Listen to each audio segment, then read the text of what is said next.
Hello, everyone, and welcome back to DAWOODSHOW. Today I have Hayley Smith, who is joining me from Norway. Hayley is the founder and director of Lifting Hands International. Hayley founded Lifting Hands International in 2016 after an eye-opening stint as an Arabic translator at Moria refugee camp in Greece. In 2009, Hayley earned a master's degree in Middle Eastern Studies from the University of London's School of Oriental and African Studies. Hayley has spent extensive time in Morocco, Egypt, and Jordan, and she taught Arabic in Boston public schools and is so proud of her former students.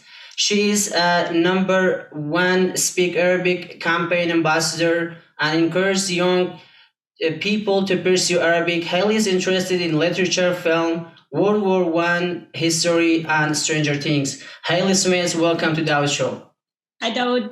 It's Hi. very nice to be here. Thank you so much for having me. Thank you, Hayley. And I know that you have done a lot of work advocating for the refugees as a humanitarian activist. But I would like to ask first, like you studied the Middle Eastern history and also you speak Arabic and you taught Arabic in schools. So what made you interested in Arabic language and also to study about Middle East? That's a very good question. The love for Arabic was very random and very spontaneous. I'm from West Texas on the border of Mexico, and there aren't any Arabic speakers, really, not very many in El Paso, Texas. It wasn't until I started traveling overseas, like my first experience was I was 18 or 19 years old when I left the country for the first time. I went to the UK. And I was exposed to numerous cultures. My eyes were very opened to, for example, if you go to a corner shop in London, they have newspapers in 30 languages. And it wasn't until a couple of years later that I decided to, on a day that I was actually quite bored and quite depressed, I went to the library. And I, with the purpose of learning a foreign alphabet to get me through the day. This was a long, long time ago during my university when I was having some difficult times, as many university students do. And that's how I found Arabic. And so when I found the book at the library, this connection was made between the alphabet, what I was seeing in this book, and also the newspapers I saw in London. And for some reason, it just really sparked this passion for the language. I took the book, I learned the alphabet on my own, and I loved it so much that I studied it my last year of college at BYU in Utah. And I knew that was going to be the new focus of my life. And it took me in many interesting directions. It's been really fantastic. Yeah, and that's amazing. Arabic is also my second language, and I see that once you learn a new language, you become also like a new person. Like you learn with the language also the culture, and I know that experience learning the Arabic also took you to Morocco, to Egypt, to Jordan. Yeah, like you visit many countries. Can you tell us about the experience, like after you learned Arabic and visiting all these countries in Middle East? Yeah. So initially learning the language itself was I was in love. I fell in love with the language. It kind of saved me from all kinds of things. And then I went and visited the countries, and that saved me. The Arab culture and Middle Eastern culture, not just Arab culture. Middle Eastern culture is so hospitable and so kind. They open your door to anyone. And I feel like I made friends so fast. And so the focus was less on the language and more on the people. And that's what the skill I developed was not just speaking to them in crazy Moroccan Arabic, which is not really Arabic, or crazy Egyptian Arabic, which is a little bit better, or trying to teach myself Syrian Arabic. But the point is when you're speaking with them, it's not just the language, right? It's learning how to kind of absorb and reflect the strengths of the cultures, like being more kind and being more open and being more hospitable and opening my doors more to people and to strangers. And I feel like the Middle East has an advantage over us in the West. I think in the West we're very friendly, but we're not very open. If our friend needs help, we were like, can you call someone else? Or things like that. I don't know if you experienced that, but I imagine that if I were from the Middle East and went to America to live or to visit, I would be a little confused. Like, why don't people spend more time together? Why don't people drop everything and help their friends more? It's a little bit different that way. And so I've tried to adopt that and then reflect it. And yeah. What's the next question? I believe like that also lead you to start your nonprofit organization and work more with the refugees. And I know that you spent some time in refugee camps in Greece as an Arabic translator. So how was that experience from Arabic translator? Help, like you were still helping the refugees, but then your goal was get bigger and to start an international organization and to help the refugees more. Yeah. So when I was a translator, it wasn't it wasn't a one-on-one translation. It wasn't official, but it was more of I was in a camp of thousands of people, and I was literally the only foreigner who could speak any Arabic. And right, like I'm not a native speaker of Arabic. Arabic is a very, very difficult. There's 64 dialects of Arabic. And so what happened is for 2 weeks, I had very confused, cold, desperate, lost people coming to me, asking me for any sort of information. And it's very hard to think about even now, just the lack of anything I could tell them, anything concrete. There was no information. The only thing I could tell them was take your ticket and you have to wait until your turn to get registered. And they would say, where do we sleep tonight? Where do we get food? Where do we go to the bathroom? Where do we get water? And for most questions, I would have to be like, over there, maybe. I don't know where you can sleep tonight. I don't know. Yeah. And it was very heartbreaking. And it made me realize that we are so unprepared. We are so unprepared in the West to give people the same courtesy that they would give us. I tell you, Dawood, if I walked into DAWOOD or somewhere or Sharia and I told people I'm thirsty or I need food, I need a place to sleep, they would drop everything and they would welcome me in. And so that's one reason why I wanted to start Lifting Hands International, was not to step in and help people, but it was more of paying people back for all of the hours and weeks, months of time and food and Arabic lessons and people being very patient as I try to speak Arabic to them. Like I'm trying to pay them back. Basically LHI is my attempt to do exactly what you would do if I were in your shoes.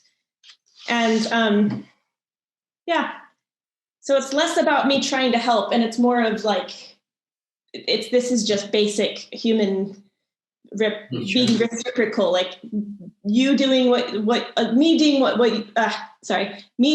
what you would do for me, basically. Yeah. And I think it's just like a kind of like human instinct, and also is like the social responsibility. Like after I moved to US now, like if something, like I'm now living in Utah, like for example, if the community here needed me, I will just feel the responsibility that I need to respond to that. So the same way after you learn language, you become friend with them, you just feel that these people are in need, and to take the responsibility and just to put yourself in their shoes, you have to do something. And the work that you do, like through your organization, is incredible. And I know that you also met like so many Yazidis in refugee camps in Greece back then, and I just want to know like how it was. Like I haven't been to Greece, but I know like those people who survived from genocide, smuggled through seas and ended up in the refugee camps, like going through all that. And I just how was like you listening to their stories? How did you feel? And what are some of the stories that you heard that were hard to be heard? I would say that my first interaction with Yazidis was in 2016. In August of 2016, that's when that's when I was able to LHI was able to open a very small project in Greece in a refugee camp of Yazidis, about 500 Yazidi, and I was very typical American, or maybe typical anyone. I didn't really know a lot about Yazidis. Like I had seen them in the news. I had seen very sad images of the genocide. I knew that Yazidis were an ethnic and religious minority, but I didn't know much. Yeah. And so that's where my first really heart and life-changing experience was attending a memorial service on August 3rd, 2016. So in the camp that night, the Yazidis in the camp were celebrating the 2-year anniversary of the genocide. And that was very interesting and very difficult to witness. Like I didn't experience it, obviously, I wasn't there, but the pain and the grief were very palpable. The songs and the poems that were being sung, and everyone was holding candles. Men, women, children were all crying in a way that I haven't heard before. And so that was when I decided that we need to do everything we can to somehow improve the lives of Yazidis, however we can, in Greece, in Iraq, however we can. We're a very, very small org, but that's when I decided that this the world needed to know more about Yazidis, and I did too. Cool. Thank you. And like from that perspective, like now today marks the 7th anniversary of Kocho village. Like the genocide happened, but ISIS surrounded Kocho village for 2 weeks, and they surround the whole village, like over 1,000 people. They separated women from men, women and children from men, and they put them in schools. And like after 2 weeks, when they knew that yes, these are not going willingly to convert or to forcibly, like after they took everything from them to convert to Islam, so they decided to kill all the men, take women and children. And just talking about like something like that, it might be overwhelming, like killing like over 500 people, taking women and children. But inside these, like you have stories, like we have like Nadia Murad story, who was also from the same village, who went through the same situation. Farida, some others like Sipan Khalil, she's also a survivor. She just went to Kocho village, and they had her, like they made a coffin, and also on her name, because they thought that she was missing, she died. So like I feel like we need to come more personal when we are hearing about the genocide, the stories, because like otherwise it's too overwhelming. Like have you encountered some individuals with like those type of stories while you were in Greece from the Yazidi who survived from genocide? Many, and I'll share some stories with you. But I agree with you that the information as a whole can be overwhelming. For example, I read the UN report on the genocide, and I couldn't read the whole thing. I couldn't. I almost threw up. Yeah. But I read Nadia Murad's book, and because it's her story, I felt a connection with her, and I finished the story, as difficult as it was to finish. And we do this with any difficult historical genocide, I think. Yeah. For example, in World War II, the Holocaust, we read Anne Frank's diary as children. And we connect with the Holocaust through this little girl because we can't comprehend that sort of destruction. And it's the same with the Yazidi genocide. Yeah. I think what I've read, I haven't read anything worse. I think the Yazidi genocide was the most disgusting, tragic, horrific thing I've ever heard. But again, I'm meeting with people in Greece. I'm talking to them face to face. Of course, like I speak to them in Arabic and you speak in Iraqi dialect. And so it's like, but so many speak, they were able to like change their Arabic a little bit, or they just can speak English because you're all like super intelligent, educated people.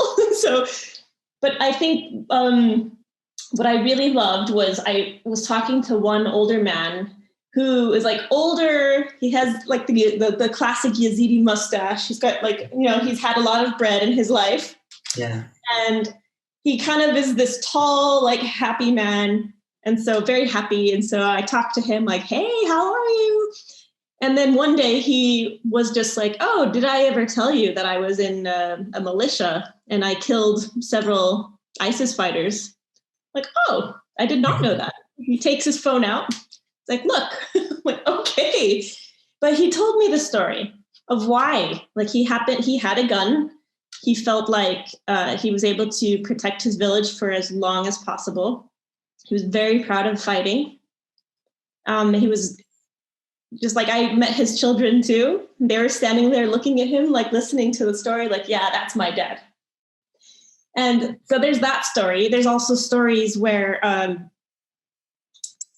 there's one particular story that I can't forget because the story, she wasn't able to finish the story because she became so sad that she couldn't finish. And in fact, we decided from some of those experiences that we probably should not be asking people as humanitarians that we're trying to teach them English and German and yoga and women's activities. We decided that we really ought not to directly say, tell me about your experience during the genocide, because some people may not want to share because it's so traumatizing. And like, I don't know what you saw, Dawood, but I'm sure it was horrible stuff. I need to read your book. I can't believe I haven't read your book yet. But some people weren't ready to share their stories. And so our policy became, if they want to share their stories, we are here to hear it. We're here. You can tell us. And it's interesting how the more time went, the less people talked to us about the genocide, and the more they talked about their dreams and their hopes for the future. So I think language was probably one of the biggest issues. Is if you're wanting to share your story with a volunteer from, I don't know, the Netherlands, how do you share your story? I don't know. But there were some people who were writing blogs, or they would express themselves through some like paintings. Sometimes the paintings that children would make would show us clearly that they witnessed difficult things, but also hopeful things. And so that's kind of how our emphasis has, what we focus on the center is we kind of let them tell us. Yeah. And then again, like I said, it's become like very hopeful. It's moved on from the grief and the pain in terms of communicating. The grief and the pain, of course, don't go away. Yeah. But the hope starts to build and grow. And that's what we hear a lot of. Yeah. And I think that hope and the idea that of hope or recovering from a genocide, it comes after we share our personal stories. Like I know like how hard it was. Like I interviewed over like 100 Yazidi survivors, and I wrote their stories, and it was so hard for them. Like sometimes I would just leave and come the other day, but still I can see that talking about their stories and also adding up some hope instead of that all that grief that they were holding inside them, it was helping them. And the same thing that happened with Nadia, with Farida, with Lamia, with many other survivors who went through a lot of atrocities, a lot of torture, rape, but then they became voice for their people. They became courage for other women who went through that, or who will one day maybe they will go through that, to not speak, to not just keep silent, to speak up and to fight for their rights, as some Yazidi survivors are doing today. And I know that you also visited Iraq in 2018, I believe, that, and you went to IDP camps. You met many Yazidis. Can you tell us about like that experience, and can you describe the Yazidi situation in the camps? I was there also like for 2 years. Yeah, absolutely. So initially, I didn't plan the trip. We had on our team a married couple who are extraordinary people, Molly and Kyle. It seems like a lot of Yazidis know Molly and Kyle. They're very tied in many ways to the Yazidi community, and they planned a trip to go and distribute solar lights to families. And so I went with them, and it was incredible. And heartbreaking, because like, why would we be distributing solar lights? Well, because there's only electricity in the camps. We went to 3 camps, and forgive me, I can't remember all of them, all their names. But we went to 3 camps, and they're pretty big camps, and there's only electricity for maybe an hour or 2 every day. And then at night, there's no light. And so one of the weirdest experiences of my life was in Iraq, because we pulled up in our car to distribute solar lights at night because it was cooler. It was such a hot day. And we get out and it's dark. You can see all the stars, you can see the moon, but you can hear a city talking. You can hear thousands of people living their lives, but in the dark. And so it was very strange. It was like I knew there were people around me, but I couldn't see them. Lots of people laughing and you know, the clinking of plates together or eating, and but there's no light. And you know, people were using their cell phone lights, or we would give them these little cubes, and it was just like a little more light, better than nothing. But the conditions at the camps were horrific, terrible. Excruciatingly hot. That the tents are temporary. They're supposed to be temporary. I think the tents are meant to be they're meant to last 3 months, 4 months. And so the genocide happened in 2014, and in 2018 people were still living in those tents. And guess what? In 2021, Yazidis are still living in those tents, and they're not fireproof. They're not safe. Like, people, you can't lock the doors. And so it's awful. And there's 300,000 people, right? Is that the statistics though? It's that many people living without security, living without electricity, living without any international response. I mean, how many years now? That's a lot. That's a long time to be waiting and waiting and waiting for something. How do you even move on with your life if you're just trapped in a tent, in a camp? It's cruel. It's cruel of us as an international. The international response has been embarrassing, to say the least. It was one of those trips that sometimes I'll go on trips to get an idea of what we can do, to see if there's a way we can really help. And we find something that needs to get done, and then we go to donors. We found that in these camps, it's one of those trips that you realize it's actually the problems, the needs are so immense that we can't do very much. We can do a little, but it's one of those things where you realize, like, okay, we're a little organization. We can do a little bit, and the needs are this big.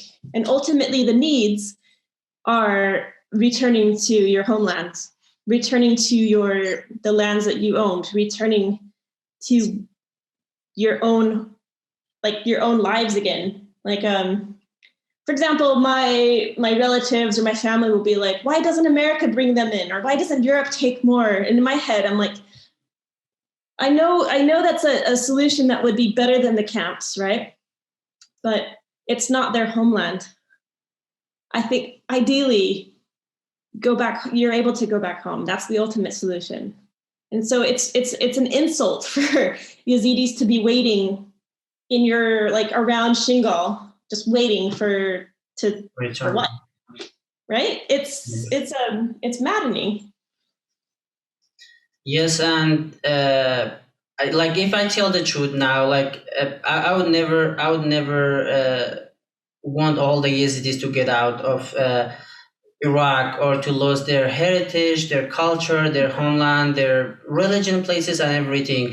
But when at the same time, when I think about my family, I want my family to get out of there and never go back to Sinjar, because I don't wanna even imagine that something similar would happen to Yazidis, and then my family will be among those who will be affected by another genocide. And when we talk about like ISIS, like you see now the situation in Afghanistan, ISIS, Al Qaeda, Taliban, all these are ideologies. Like for 20 or 40 years they have been trying to get rid of Taliban, but it's coming back stronger and now it's controlling the whole country. So there's no guarantee that another genocide is going to happen to Yazidis after a few years. So for me, I just see that the only solution now is to get out of Iraq, even though it's like something I don't like it, but I just feel like that's the only solution. My other question is that like you have done as a Lifting Hand International, you have done some projects to help refugees in Greece and also in Iraq, to help Yazidis and other refugees. What are some of the main projects that you have done, and what are some other projects that you have in mind or you are planning to do for refugees? So for Yazidi refugees in Greece specifically, we're very lucky, because up until about 6 months ago, so that's about almost 5 years total, the camps we worked with in northern Greece were only Yazidi camps, right? So most camps everywhere, especially in Greece, are mixed camps, where you have people from everywhere with all kinds of different backgrounds and beliefs, and it can cause tension. But when we were working with the Yazidis, there's such a unity among you. And of course, I'm sure that within the community, there's not always unity. I know that. We're all human. But the community works so well together. Like the communication and the cooperation, like we would ask one particular guy, like he was kind of our resident Yazidi volunteer. We had several actually, but him particularly, he was in charge of distribution.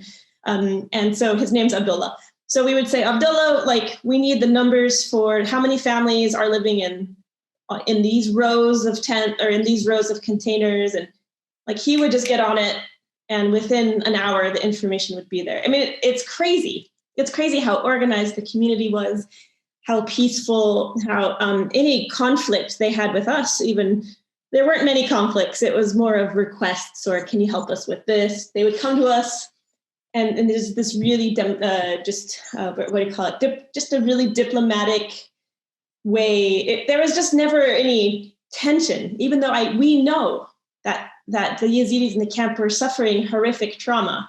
Yeah. But they treated us with, I say the past tense, because so many have left for Germany, thank God. Yeah. But that was incredible. Anyway, so we had a community center next to, it's now 2 camps. And so it's basically focusing on psychosocial support. So we do some distribution of clothing and food for when the seasons change and they need jackets instead of T-shirts, and some basic food. But the really important thing is to provide them with like a structured place of healing where they can leave the camp. They don't have to stay in the camp. They can leave the camp and come to us, and they can just sit down in our spaces and just relax, take classes. There's a women's space just for women. They can do all kinds of activities. There's a space just for children with activities designed for creativity and for learning and healing. There's language classes, which are very, very popular because German is one of the languages we teach, and most Yazidis hopefully will end up joining the diaspora in Germany.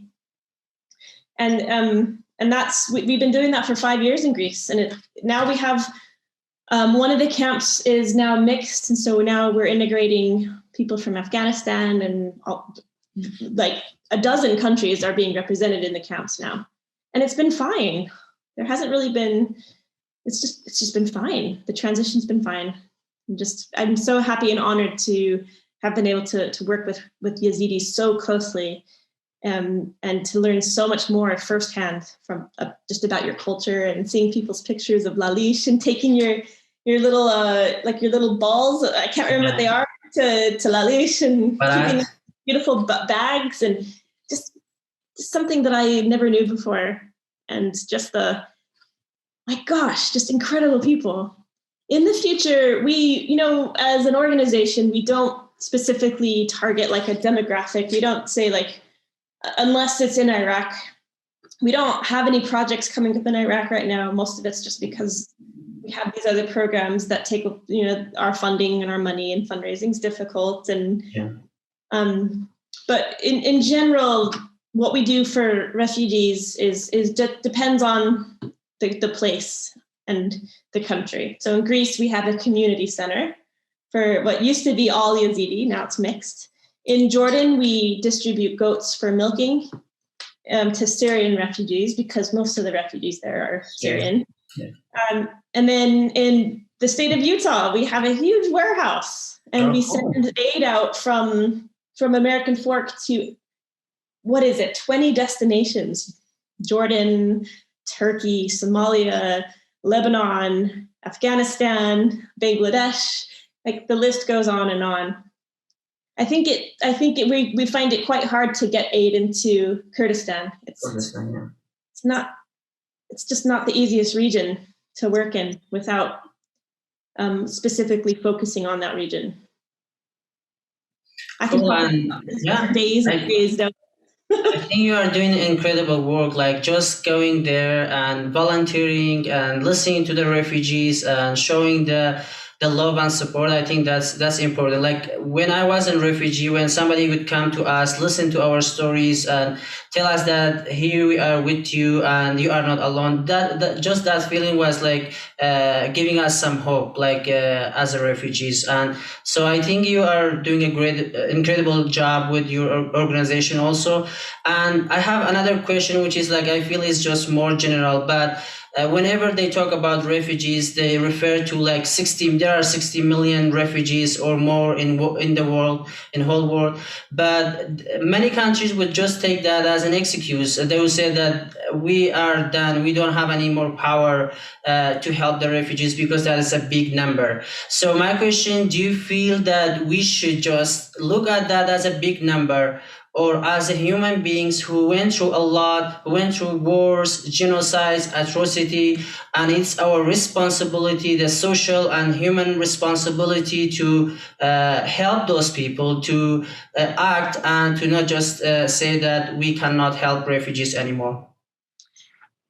That's a very good question. And I have to say that I wish that we would learn from history. I love history, and I'm reading deeply about so after World War II, there were at least 1 million refugees who couldn't return home, at least 1 million. And for that time, it was a lot. Yeah. And no one wanted them because they were from a specific religion that people didn't like at the time. No one wanted them. The USA didn't want them. UK didn't want them. No one wanted them. And so it took years and years and years for them to find a home. And looking back now, when I tell people, because I love history and I'm always talking about it, because for some reason I think people want to hear about history. My friends are very nice and very patient, but I tell them, like, this is what happened. Like, the US said, no, we don't want them. I tell a story and they're just like, what? How did we let this happen? Why didn't we let them in? Why did Congress say no to refugees? Why didn't President Truman try harder? And in my head, I'm like, this is happening now. Yeah. It's the exact same story transferred to now. So for us, we look back at history and we can look at our world leaders and ourselves and be like, wow, people should have tried harder. but we're doing the exact same thing. Countries are saying, we don't want you. We don't want you, and we don't want you. We don't want you because you might be a terrorist, or we don't want you because I don't think you're actually a refugee. Maybe you just want money. Or I don't want you because you're a man. We want women and children. Like, it's so messed up. Yeah. And with the, like, of course, ideally, we would be able to fix all this, the religious and political problems that are just out of control. We can't do that, but we can open our doors and let people in. Yeah. What is so hard about that? What is so hard about increasing the amount of refugees every year into the United States? The United States and all these other wealthy countries have the capacity to absorb everyone. Even if we have to open like some sort of temporary camp in the middle of Arizona, I don't know, it would be better than living in a camp where you is in somewhere in Africa where you will live there for the rest of your life and there's no hope of education, there's no hope of anything. And so I just think that like the numbers that we allow in, what is it? Trump last year was 14,000 refugees. Yeah, something like that. And Biden increased it to like 60,000. And it's ridiculous. Like, we should be taking in many more. You know why? Because those countries would do the exact same for us. Yeah. And the refugee problem is just like universal, and it's all about like all these wars that are happening, the conflict in the areas, the many of this like just like I'm not saying that to accept the Yazidis, like Yazidis, for example, the Yazidi genocides have been like recognized by so many countries, like even Belgium. They just like formally recognize the Yazidi genocide, but still they don't have anything in that recognition to accept the Yazidis. So it's just like the world is not accepting the refugees anymore. It's just like they feel that is too dangerous to take that step. And I think like Germany was like one of the best countries who took more refugees. Like I'm not sure if you have information about the Germany and the refugees, but Germany is one of the countries that received around 100,000 Yazidis after the genocide. So, Hayley, my last question, our final question to you, I would like to hear your message to the refugees. And if you can share also like few words, like a short message to all the refugees in Arabic, that would be great too. Well, I'll start in English. Okay. But like the only thing I have to say is I respect you. And respect is a big word because it's full of other words. It's full of love, it's full of awe, it's full of I can witness what you've been going through. So yes, respect. I respect you. I respect you specifically, Dawood, you and your wife living in Utah.